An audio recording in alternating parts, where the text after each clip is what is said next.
Did Dwayne Johnson become a real boy, or will it be rock smash until we see him in Fast 97 when he's 97?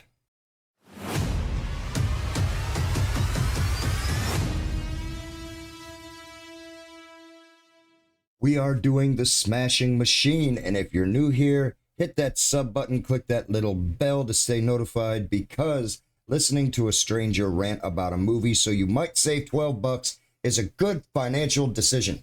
So this one is a biopic about MMA legend Mark Kerr.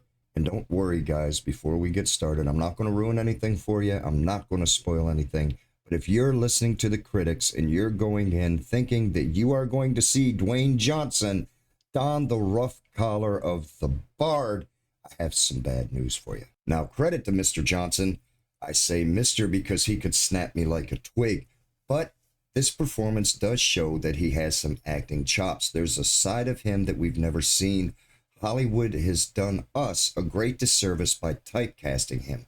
But this role did not put him on the same level as Pacino. It didn't even really put him on the same level as Shia LaBeouf. Shia LaBeouf. The dude from Even Stevens. Now, The Rock, who's 53 right now, plays Kerr, who's 56 right now. When he was 27, 28, 29 through like 30, 31, 32, something, math is hard. But I really felt like I was watching an episode of 21 Jump Street, or I was watching an early 80s movie where they cast 30-year-olds in the role of like 15-year-olds. Prosthetics department did a fantastic job, but there's only so much you can do. Now, saying that, Emily Blunt is 42, and she plays Dawn Staples, who is around the same, I think like 2 years younger. She'd be maybe 54 or 55 now, but she was a little bit more convincing. Still something felt off.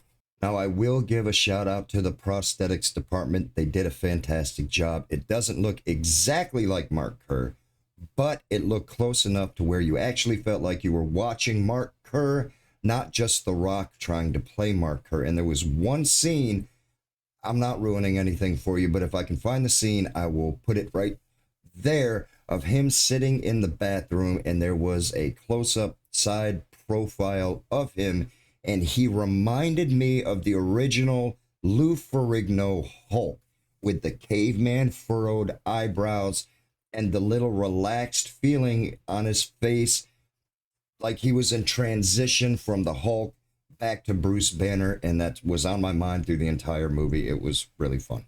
Now, I'm sure you're going to hear that the costume department, the cinematography was all wonderful in this. I can't really agree, although for the most part, they did a spot-on job. I'm an old dude. I remember the 90s, and I was a big MMA fan, so I remember the costumes, and I remember the cinematography and the photographs and how everything looked back then.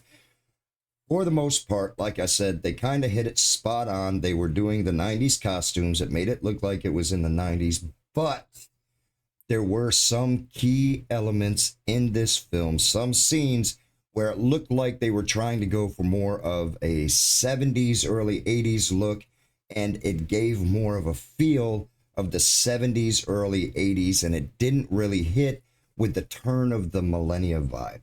Now, the soundtrack in here, it was nothing special. It was kind of good. I liked that I remembered some of the music from around that era. They might have been like 4 or 5 years off.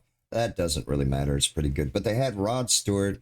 They had a couple of songs from Elvis. One was redone. One was actually Elvis. I like that. I like how The Rock kind of throws in some of the Elvis songs in his movies, because I'm an Elvis fan myself.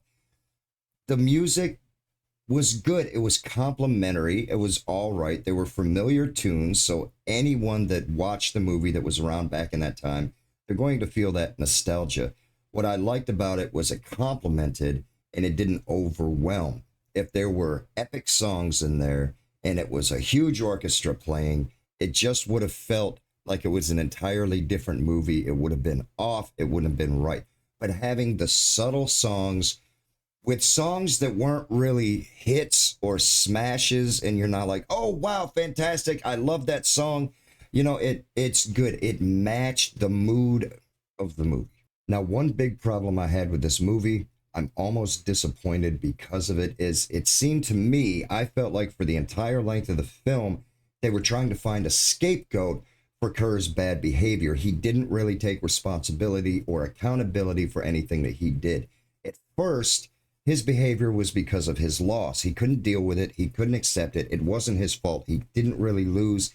And historically accurate, it was a technicality, and they reversed the decision. I know, but he still blamed everybody but himself. And then when that was in the rear view, they focused on almost making the girlfriend the antagonist and the reason that he had all of his struggles. And it was their relationship and what she was doing and how she was acting and how he needed her to be someone different, and him getting really emotional and him reaching out and her not listening and blah, blah, blah. And I felt like the film would have been better if he could have taken some accountability. For the storyline, don't get me wrong, don't hate me, hear me out, please forgive me.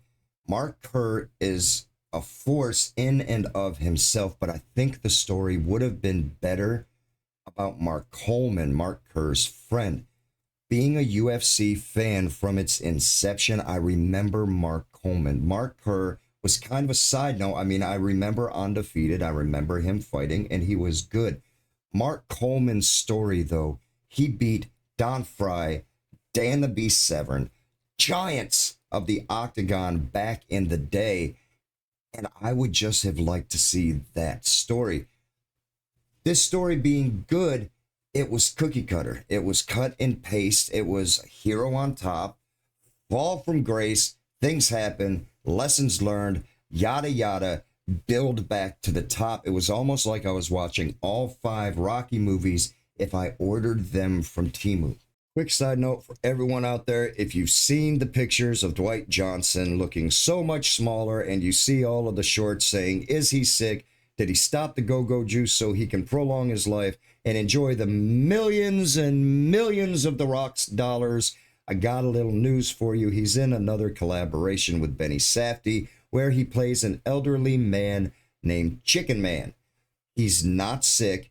He's not trying to do anything with go-go juice that I know of. I don't know. Allegedly, he's just trying to look the way that he would look if he wasn't a monster. So now, on to my rating of worth the price of admission, wait for it to stream, or not worth the data. I would say wait for it to stream. It could be a toss-up if you really like the artsy movies and you want to see a throwback to 90s, early 2000s cinematography, and you want to see just how good Dwayne Johnson can act.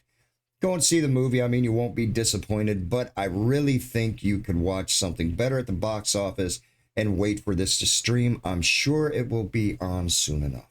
And that's my review, guys. I hope you enjoyed it. I didn't mind it. It's okay. I'd like to hear from you. What did you think? Did you go and see this? And do you think it's The Rock's finest work yet? Is it a masterpiece or a masterpiece of crap? I'd love to hear from you. Let me know in the comments below. If you have an idea for a movie that you would like to see me review, you can drop it in the comments or head over to Discord. Leave me a little message there. I'll definitely put it in the queue. And until next time, guys, I hope you have a great day. That picture is hilarious. He looks like he's about ready to stick your skull up somebody's Rudy Poo candy ass.